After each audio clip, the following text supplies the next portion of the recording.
Have you ever been listening to a native English speaker and thought, wait, it feels like they're not pronouncing every single letter? Well, you're not wrong. Today, we're going to dive into one of the biggest secrets to that smooth, connected sound, the curious case of the disappearing T. Okay, so let's jump right in with a little listening puzzle. I want you to pay really close attention to how a pretty common phrase sounds. All right, I'm going to say this sentence two different ways. All you have to do is decide which one sounds more natural. You know, the one you'd actually hear someone say in a normal, everyday conversation. Ready? Listen up. So, what did you think? Did you catch the difference? Pronunciation A was next week, with a really clear, sharp T sound. But pronunciation B was more like next week, where that T just, poof, vanished. If you picked B, you've got a great ear, because that's exactly right. So the question is, why? Where did that T actually go?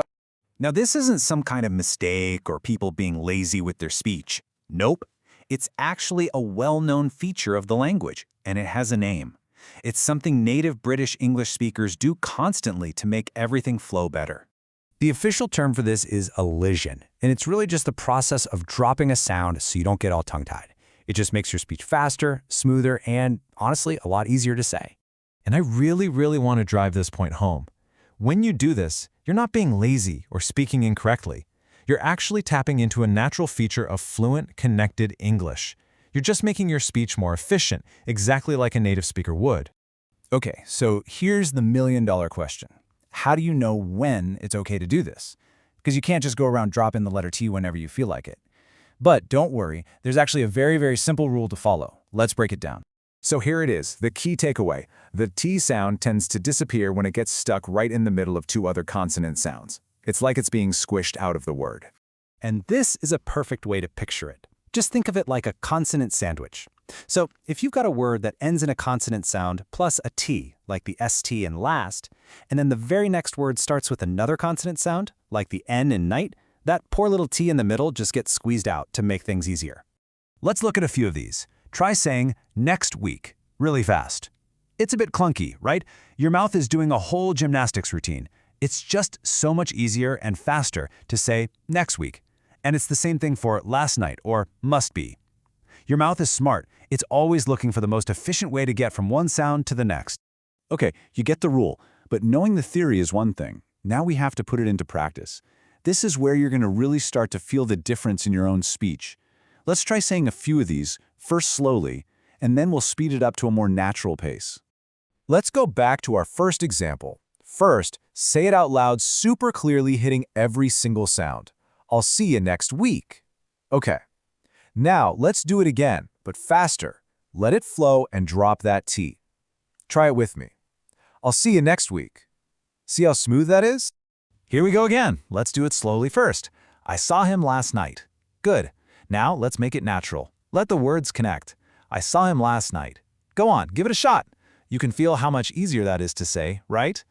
Next up, instead of that slightly clunky, she just told me, we're going to make it one fluid phrase. Say it with me now. She just told me. See? Just and told just blend right into each other. And for our last one, that hard stop you get between must and be just disappears. So, he must be tired turns into the much smoother, he must be tired. This is a perfect example of how this little trick makes your speech sound so much more connected. All right, you've got the rules, you've done the practice, so how do you make this second nature? How do you make it stick? Well, before we get to that, let's tackle a question that I bet is on your mind. This is the big one, isn't it? A lot of people worry that if they start leaving sounds out, nobody's going to have a clue what they're saying. And you know what? That's a completely fair question. And the answer is a huge yes. People will absolutely understand you, as long as you do it correctly. See, this isn't about just randomly dropping sounds. It's about following a very specific, predictable pattern that native speakers not only use, but they actually expect to hear. So when you follow the rule, your speech is perfectly clear. So, here's a little challenge for you to make this all stick. First, just pick one of the sentences we practiced today, any one you like. Second, just say it out loud over and over again, focusing on dropping that T until it starts to feel normal. And third, and this is the most important part, record yourself on your phone. Listening back to yourself is, without a doubt, the fastest way to hear the improvement in your own fluency. And always remember, while we're even talking about this, The goal isn't to be perfect or to sound exactly like some person you heard on TV. Not at all. The real goal is to speak in a way that is clear, that's connected, and that makes you feel confident. And mastering little techniques like this one is a giant leap on that journey. So, which phrase are you going to start with?